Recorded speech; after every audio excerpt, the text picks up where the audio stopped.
Hello folks, welcome back. I am Jay Soren and we're continuing with our faction creation tutorial using Arma Reforger tools for Arma Reforger and using the guide provided by BI Studios on their wiki website page. Last time, well, let's get started. I'll show you where we're at.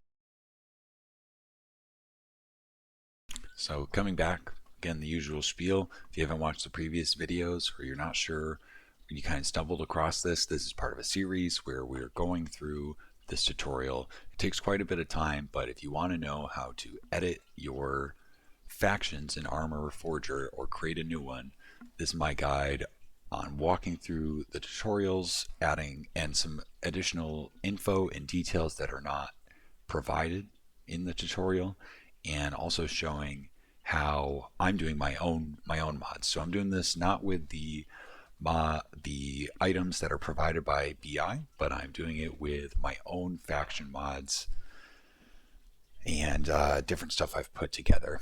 And so if you want to know how to use add-ons from the workshop and that kind of stuff, this is better for that. Today, well, actually, let's go over what we did last time, what we've done so far. So going back to our the provided tutorial, the written tutorial from BI Studios.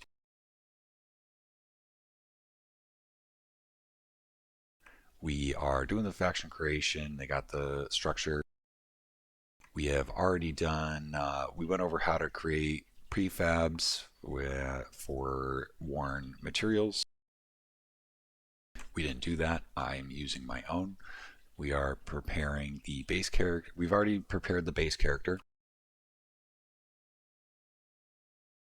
From that, we made our variants, and what I did in between the last recording and this one, we can jump back to our workbench, and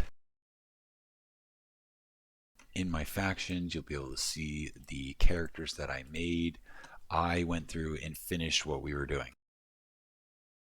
And we can see down here that we have there's 23 of them. Well, I guess 24 including my base, but I ended up making 23 variations of all the people who I could possibly put in a squad. And you can see here that some of the textures are not rendering correctly. This is kind of weird. I'm hoping that this won't be an issue later on, but I noticed that if I click on one of these, and you can see this one's accurate. This one's I already did this with. Let's find one that's not accurate. That one's good. Oh, maybe this time restarting it, they were all good. Last time I opened this up, oh wait, am I?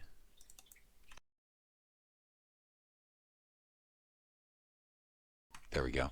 All right, so here's one that is not good. All right, and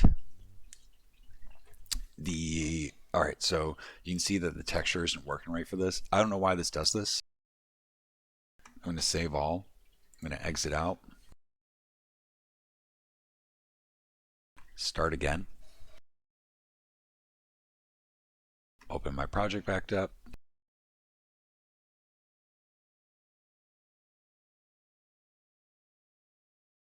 And now this guy opens back up. And you see his texture fixed itself. I don't know why this is doing that. And then it doesn't do it for all of them. I guess I have to open that up. Yeah, see, here's another one who was a medic. My medic PV2, and his pants are also not showing the correct texture. But if I save all,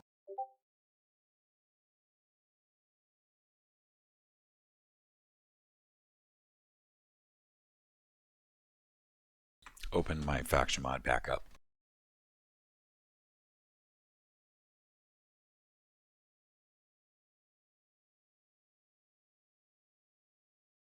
Look at that medic PV2 again. His textures fix themselves. So I don't know what's going on with that. I don't know why it does that, but I'm assuming that once we get done, we get this into the game, everything should still be okay. Just be aware that is happening. It seems to be It seems to be normal, and we'll continue. If there's any issues, again, I'll come back and redo this video if there's like some big thing that messes up, or if I can find a reason or way to fix that, I will update this video. But for now, let's continue with just noting that you'll see that. Don't freak out. Don't worry about your stuff. All right, so before I keep explaining too much more here, for the purpose of this video, this segment, we are going to be doing our vehicle configuration, and this is going to be where we assign vehicles that we want to use for the faction. We assign vehicles to the faction, and then we are going to be changing their loadouts as well. So that is going to be the focus for today. If that doesn't take too long, we'll go on to this next section. But let's see how far we get. All right, so before we go on to the vehicles, a couple more things to wrap up with the characters, or just go over what I finished last time. So I went through, made all these, I adjusted some of their loadouts and fixed the stuff I want. I now have, I made it how I like it. Let's see. I think there was something I wanted to note here about how this worked out. Oh yes, now I remember what it was. After I finished all these inherited files, before I move on to the next thing, first I backed up my using GitHub. I backed up my files. So I'm at this is like a milestone section where I suggest backing up your files because stuff corrupts all the time. You see this is finicky. You can tell that some things don't always work right. So I went and I use GitHub or Git, and I think I'm using GOGS right now. I think I have it set up to that for this project, and I made a commit, and so if something goes wrong, I can revert back to this point and try again. So keep that in mind. These things mess up all the time. I suggest you do that. All right, so the next thing I wanted to show was how to verify that the inherited files are working correctly. And I should have done this in the last one. I think I've done it in previous videos, or I think I've done it somewhere else before, but it's a really good thing to double check. So the first thing we need to do is look at where our log console is, and that's down here in, let's see,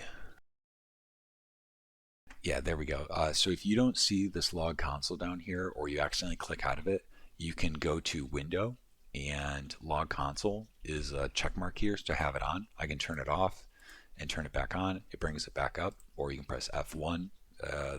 My keybinds are set up so F1 would do it, but that's there if you can't see it. This is going to tell us what our inherited files are attached to. So let's go to our base. Let's see everything that is inherited from our base character. So I'm going to right click. Where is it? Oh yeah, okay. So in order to see these inherited files, it looks like we have to be in the world editor. So to get to the world editor, to shortcut to that and use the character base, I'm going to right click and edit the prefabs. This brings me into the world editor with our base character.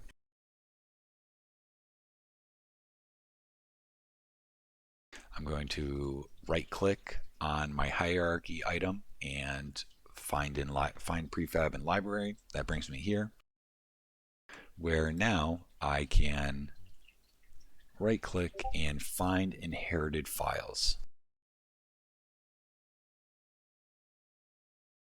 All right, that one went pretty quick. Sometimes that takes a long time. So let's look at this. So if that takes a while to load, just wait, be patient. That should show up.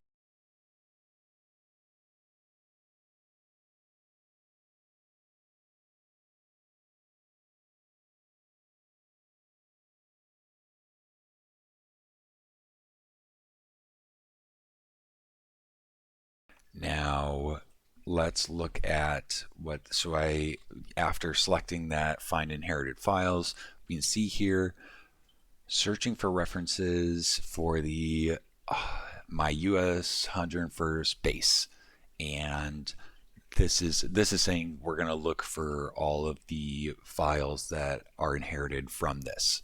And here we can see we have the Rifleman PV1, Rifleman PV2, Rifleman PFC Specialist. So then you'll notice there's some that are skipped from my loadout, and that's because I made, instead of, if you remember correctly, like my Auto Rifleman, the following ones I inherited from that first one I made because I changed all the weapons and stuff. But it looks like all the ones that I want here are correct. So my Riflemans are here because they have the same loadout. My Auto Rifleman because I made that one and then changed the weapons. My Grenadier, Fire Team Leaders, my Medic, and my Squad Leader.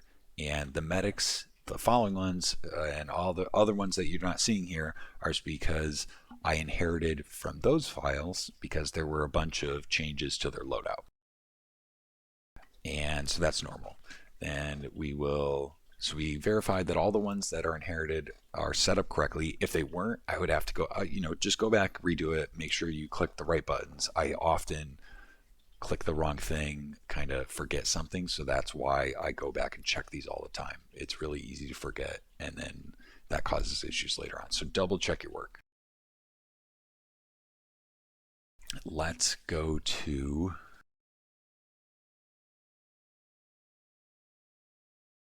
all right, and you can see, so apologies if I didn't explain this, the log console button, I can switch between my resource browser, cinematic timeline, I don't even know what this other stuff is, I haven't used that yet, my prefab library, log console, that's what we were talking about. So I'm going back to my resource browser down here at the bottom, and we are gonna check one of the other ones. Let's check the medics.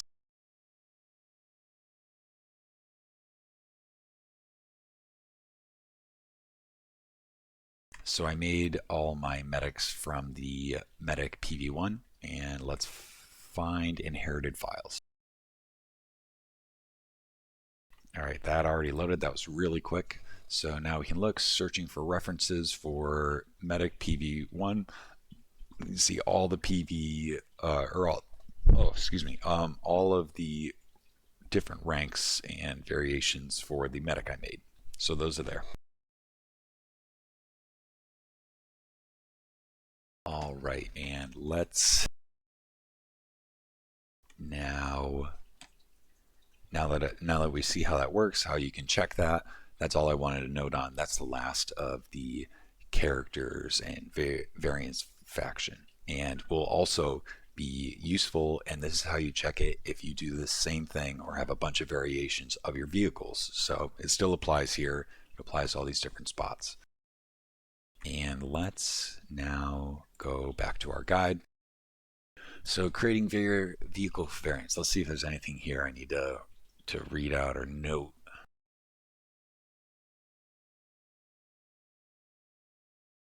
All right, so what the guide's saying, what it points out, this section is small because it's very similar to how we did the characters. But I have a bunch of more info that I'm going to bring out in our, what am I saying? We're going to be showing a few things about bringing in vehicles from, like, say, another mod. So let's go check out our vehicles. All right, I'm going to save all these.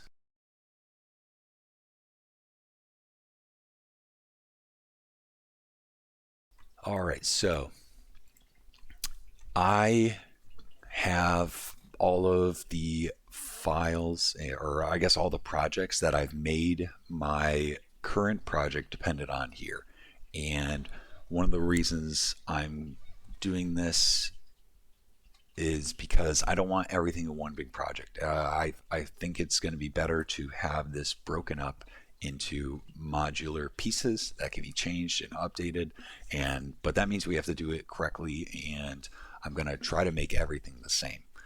So I'm going to make some changes here to my vehicles. I'm going to assign them to a faction, and even though I could do some of this stuff in my vehicles mod, I'm going to do it in my factions mod, because there will later on probably be vehicles from other workshop mods that I want to bring in. And I just always want to have all the stuff in the same order. You don't have to do this way. The stuff that if you made your own vehicles mod, you could do these things in your vehicles mod, and that'd be fine.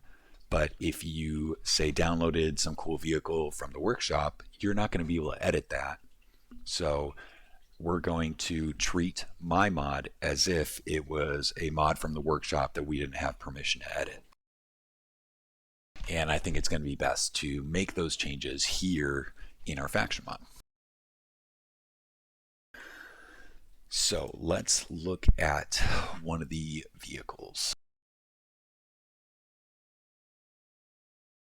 Oh, so we're in assets. We need to go to prefabs. So we're going to go to the project we want to pull from.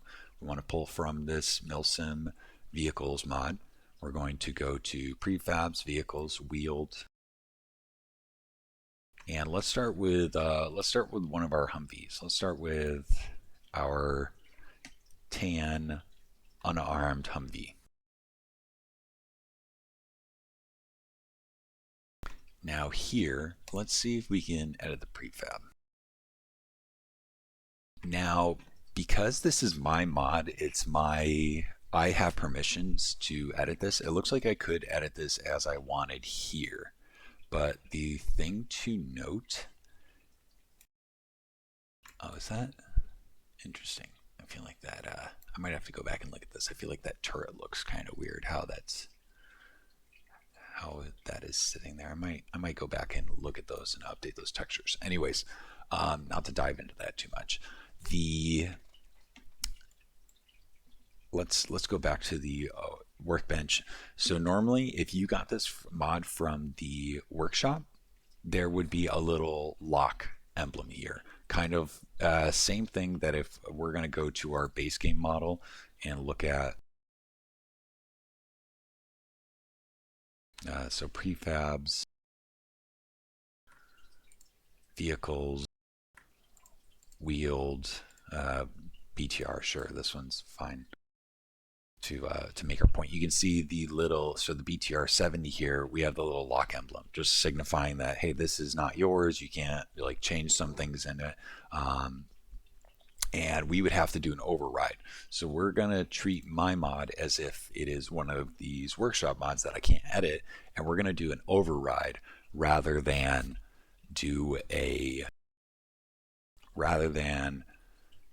just edit it from how it is. So keep that difference in mind. Realize that's why I'm doing this the way we are. More somewhat for demonstration, but also because I just like doing things always the same way. I don't want to have to come back and remember like, oh yeah, this one is not my mod, so I did it this way. Or it's just, to me, that doesn't make sense. It sounds unorganized. I want to make sure it's all the same. So let's go back to our Humvee. There's 4 Humvees we're going to have to do this to. 1 for each color and 2 2 unarmed and 2 armed. So we're starting with our tan. We're going to right click, and can we do this from here?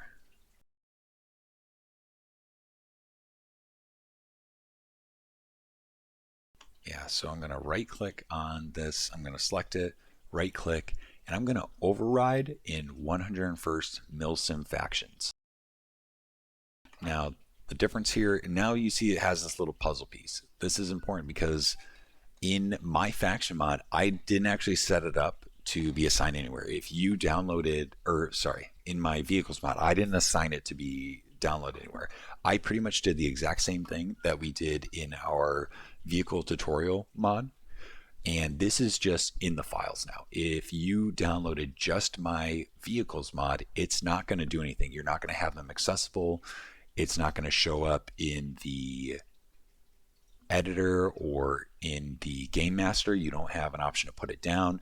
Right now, we're doing all the stuff so that you can use it in game and assign it to your faction. And this is the same case if you downloaded a vehicle from a any workshop mod. This is how we assign it to our faction. And say you didn't want it to be used in this. I guess I have to be careful to warn you that if you wanted this vehicle only to be assigned to a specific faction, then you would override it. If you wanted this to be added to another faction, like say most workshop mods right now will have it added to the U.S. forces or the to the Blue 4, and say you wanted to also add it to a separate faction, then you would use a inherited or a duplicate. And now you all know what the difference between inherited and duplicate is, so keep that in mind. That would make a difference. Because I'm going to override this, if you have it in, if you override, it will no longer be available in the original one that they set it to. All right, so now that I've stumbled over all those words, let's continue. So now that I have my override, I'm going to edit the prefab. And we can go back to our guide. Here it still shows us in order to changing the faction. All right, so creating vehicle variants is fairly simple, and it can be done in 2 steps. Creating an inherited variant, either through the inherited prefab and add-on action in resource browser attached to the world editor, or in world editor viewport itself of selected vehicle prefab in target add-on, and changing faction affiliation parameter in the faction affiliation component. And like I said, like I just spent way too many words explaining, I'm not doing the inherited variant, I'm doing the override, and I've explained why. All right, so back to our world editor, and we're going to go to object properties, and we're looking for the faction affiliation component.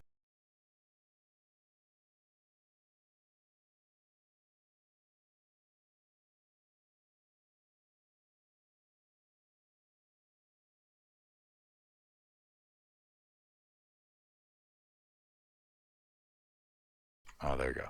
I was having trouble finding it, so I searched it. SCR vehicle faction affiliation component. Click on this, and we see we have the US faction affiliation. And honestly, you have to make sure that we always use the same one. So if from what I understand, if I type in the wrong name and I don't have it at the exact same stuff as I set it up for my characters, that will cause some issues. So let's double check that we are doing this correctly.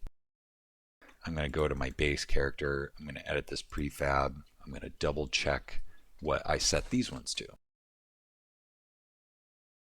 Oh, there we go. Faction affiliation. All right, I made it US 101st. All right, now we will go back to our vehicle, and we're going to do the same thing. US 101st.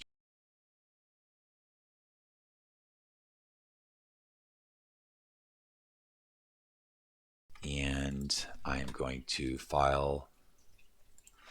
Okay, I almost messed up. So this is in the entity instance, and I want this to be in the M1025 101st TAN. In parentheses, this is telling me the project that it's in, because I'm overriding this in my factions mod. I want to make sure that I select the 101st MilSim factions and not the base one. All right, so now you see it reverted. It got rid of that instance that I had. I'm going to now fix the name.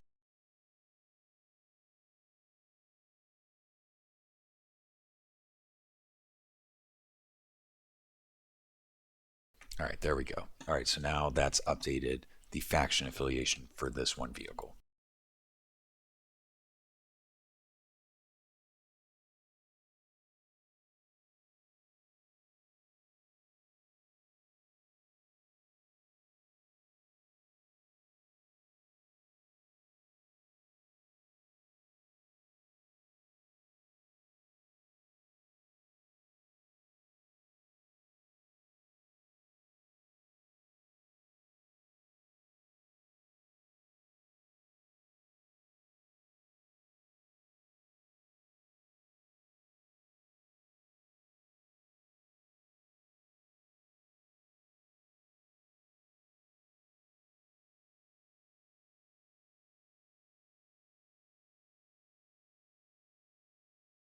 All right, so that one's done. Let's now, at the same time, let's go ahead and change our loadout.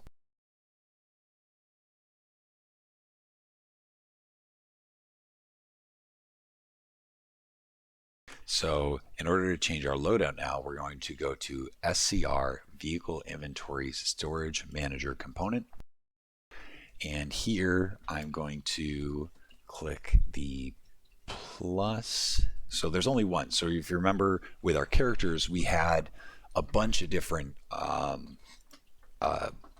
stuff already in place. Now these vehicles don't come with any items stored in them already. So we're going, and you'll notice there's no, when we expand these options, so I hit my plus, I added a items initiate configuration item, and there's no options for the target storage just because they only have one storage bay. They have one spot you can put things. All right, so I make sure that my target purpose is to deposit these items into its inventory. And let's see, what am I going to do? I'm going to make sure that every vehicle has let's do 10 extra mags, or let's do 20 5.56 mags and 10. What do we want to do? Let's do 10 249 boxes, 2 laws, and probably 50 bandages.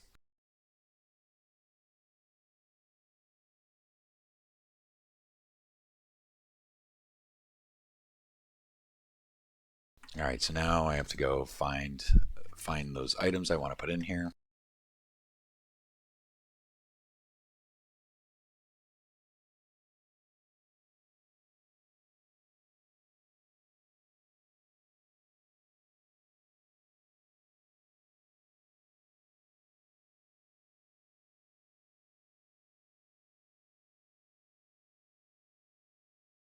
All right, we are looking for the magazines.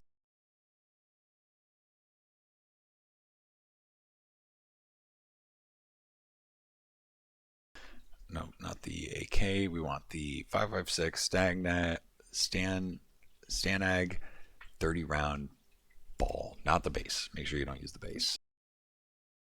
Okay, I'm now gonna do the little search icon so I can click and drag these and fill them all in.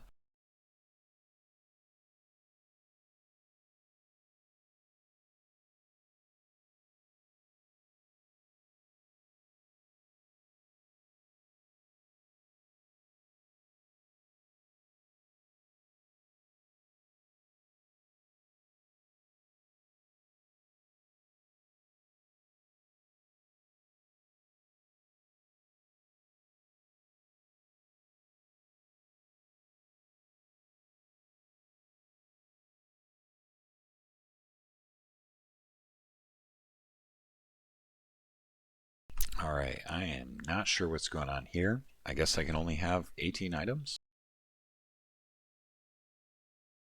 Oh, I see. I was actually so when I was hitting the plus, the scroll bar popped up and it changed the location of that, and I just kept hitting plus minus plus minus. So now I'll add my make sure there's 20 slots for all these magazines. So yeah, you can see up here, down here the number's 19, but there's 20 slots because they start at 0. So keep that in mind. All right, cool. So we got 20 of those. Let's do 10 249 pouches.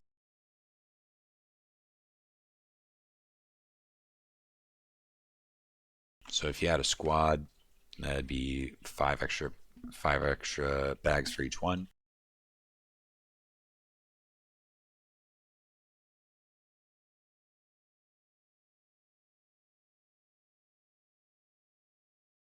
All right, 249, 200 round ball.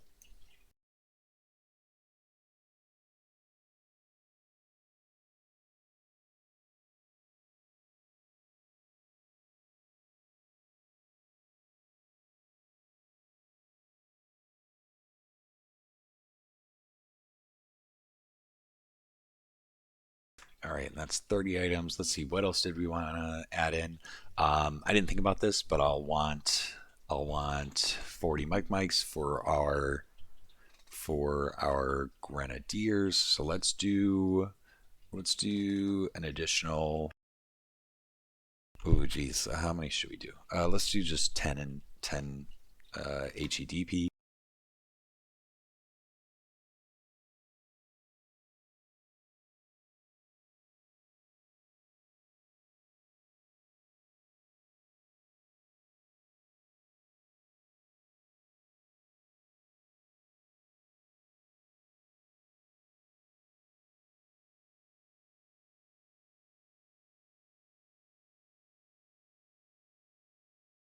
And let's do 10 HE.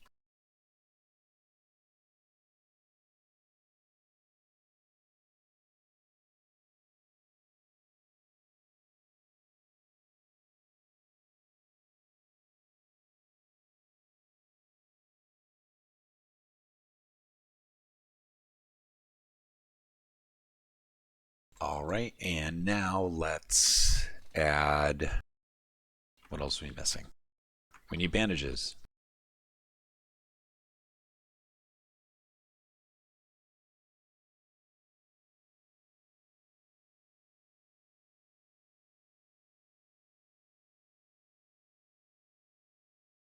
Clicking a ton of times. All right, I want to have 50 bandages in here. Man, I wish so badly there was just a number system. Hopefully that gets added later, but for now, I guess is what we got to deal with.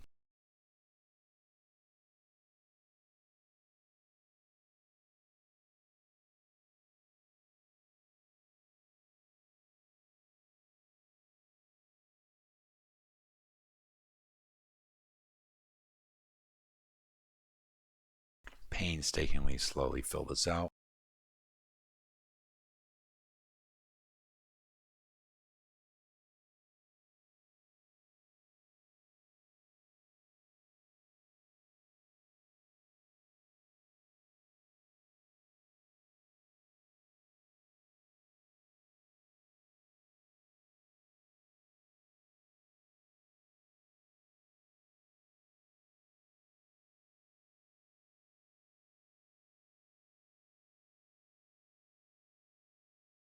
All right, I think you get the point. I will go back and fill these in with the rest of what I want later. All right, and let me see if there's anything else I'm forgetting on that.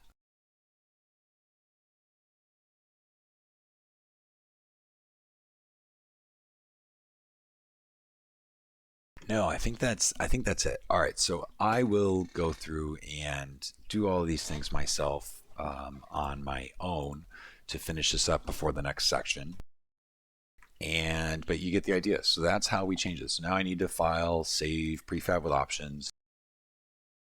And I will go through and do all these loadouts for all my vehicles in the way that I want. I'll add the weapons or items that I want in there. Actually, you know what? Before we go, let's double check that you can add a weapon in this section.